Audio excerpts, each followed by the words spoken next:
after a long battle with my vocal cord being paralyzed and 2 surgeries, and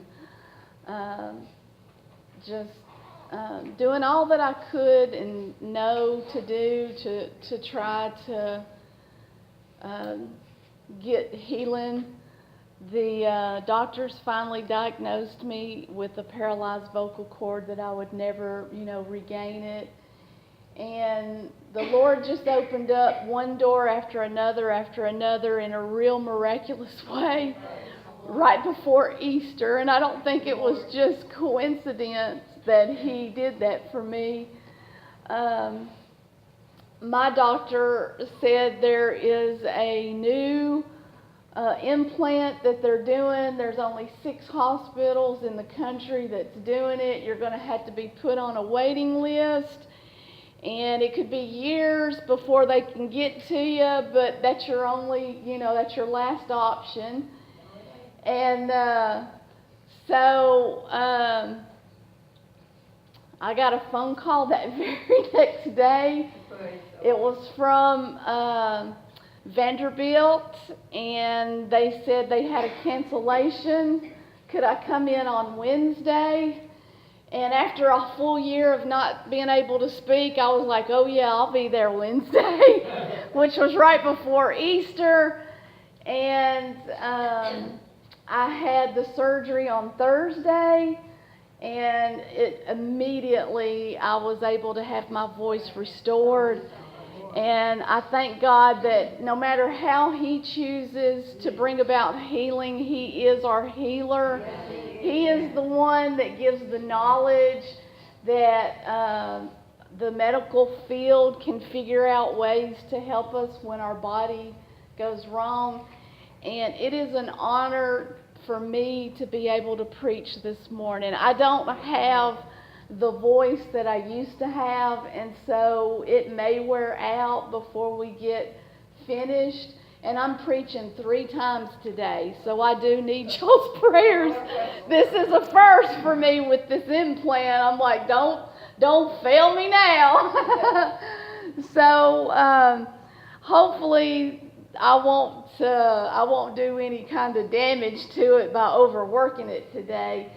But I don't care if it gets weak as the day progresses. I'm just so grateful that the Lord had mercy upon me and allowed me to be restored so that I could preach. The 2 things that I missed the most the whole full year, like I couldn't do drive-through windows, I couldn't talk on the telephone.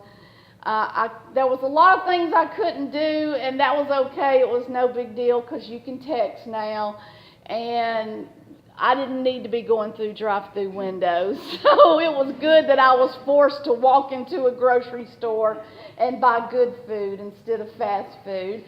And then other, just minor irritations at work and such as that.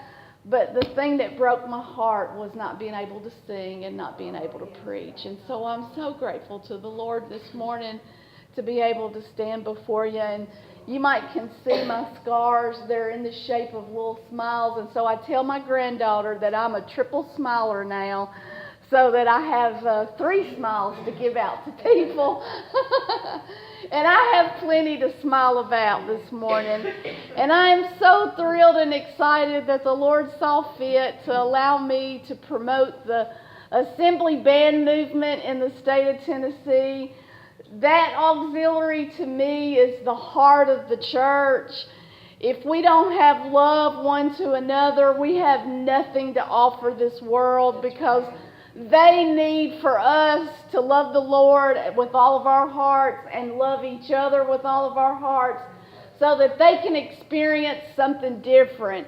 And I feel with all of my heart, if the love is flowing in the church of God, all the other auxiliaries will be anointed mightily, and the work will be expounded, just multiplied over and over. As the love in the church goes, so does everything else in the church. The work, the mission work, the victory leaders work, the children's work. Everything we do is motivated by love. It will be a success. And I thank the Lord for His abundant love to each and every one of us today. So I'm here in dual capacity. I'm helping fill in for Brother Ammons, who is at a convention this weekend. I believe that's where he's at. And then I'm here promoting the ABM. So I want to promote the ABM, and I do have a message that the Lord gave me to promote the theme. And if I tell you about this message before I get into the message, you're going to think, well, that's not really anything to do with the theme. But I believe that when it's all said and done, it'll all tie together nicely. So our theme for this year in the ABM work is all things common. And I was thinking about in trying to, like visually give us something to really get behind this theme. I was thinking about common things. What are common things? Well, your voice is a common thing that you take for granted. You don't think about it. You don't wake up in the morning and say, oh, I hope my voice works today. But trust me, common things, when they disappear, you miss them. And you realize how important common things were. And so there's a common thing in my household, and that's mason jars. I use them for everything. I have a mason jar on my coffee table that holds all of my dad's items that I got when he passed away, and we went through his things. Plus it holds his money clip, his driver's license, his insurance card, because I had the honor of taking care of him the last 6 months of his life. So that common mason jar has become a very important memorial to my father as it sits on my coffee table, and it makes me happy to look at it and see the Vanderbilt emblem staring out at me from a common jar, because he loved Vanderbilt. He wasn't the kind of fan that loved them only when they were winning, because otherwise he'd have gave up on them a long time ago, because they don't win that much. But I can remember when they did beat UT several years ago, my dad said that him and all of the people that was around him, grown men, were crying like babies, hugging each other. So all those things that are in that jar now has become something that is not common. And then I use it too in my pantry. I went to Costco yesterday and stocked up on some stuff, and then got it home and divided it out into mason jars, because it's easier to keep it fresh and to utilize it. So it's just common things like this. But when you add the love of God into anything common, it becomes very special. And so I thought, well, what could we do with common mason jars this year in the ABM work to help promote it? And so I'm calling this our ABM fasting jars. And I gave them out at the ministers' convention. We need to get a hold of the Lord, and we know there's no secret formula that we need to unearth in the Bible. We very clearly know how to get in touch with God, and that's through prayer and fasting. And so I'm calling upon the ABM to pray and fast, and I want everybody that will make a commitment to pray and fast throughout the year to take a fasting jar. And I'm asking you to just throw in there, if you fast breakfast and you usually spend $1 on breakfast, just throw $1 in your fasting jar. If you fast all day long and you normally would spend $10 to feed yourself all through the day, throw a $10 bill into the fasting jar. And at the state convention, bring your fasting jar, and in the ABM program, we're going to take our offering that we have just used, this common little mason jar, to be our prayer and fasting jar all year round, and we're going to give it to the state finance for a new church. Because I believe if we pray and fast, the Lord is going to bring new work into the state of Tennessee, and we're going to reach areas that we've never reached before. So before you leave today, if you want to participate, get a jar from me. And the other part of this is Twitter, which I know some of you don't know a whole lot about Twitter. I don't even know a whole lot about it, but I know enough. I have a little hashtag that I put on the jar called #CommonToChosen, because when you pray and fast, your common, just pushing away a common meal, turns into a chosen work. That's how the Lord chooses to work, is through our prayer and fasting. And so to promote the ABM work and to know what's going on in the state, I want us to use this hashtag and tweet every time that we do something ABM related. So here's an example. My daughter-in-law's sister had her wisdom teeth removed, and I made dinner for them and took it over to their home on Friday. And so that was an act of the ABM. That's how we love one another, is we minister to one another's needs. And so I haven't done it yet, but I need for somebody to give me a refresher course, because it's been so long since somebody showed me how to use Twitter. I've forgot how to use it.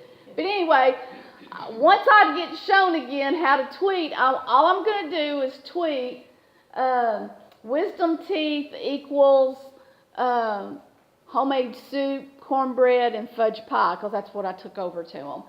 #CommonToChosen.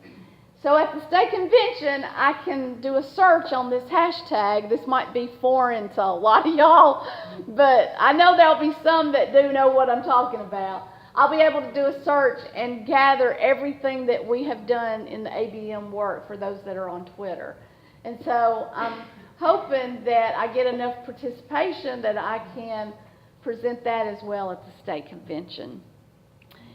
The other thing that I want to promote is you guys know that we have been hit with so many tragedies, one right after the other, right after the other.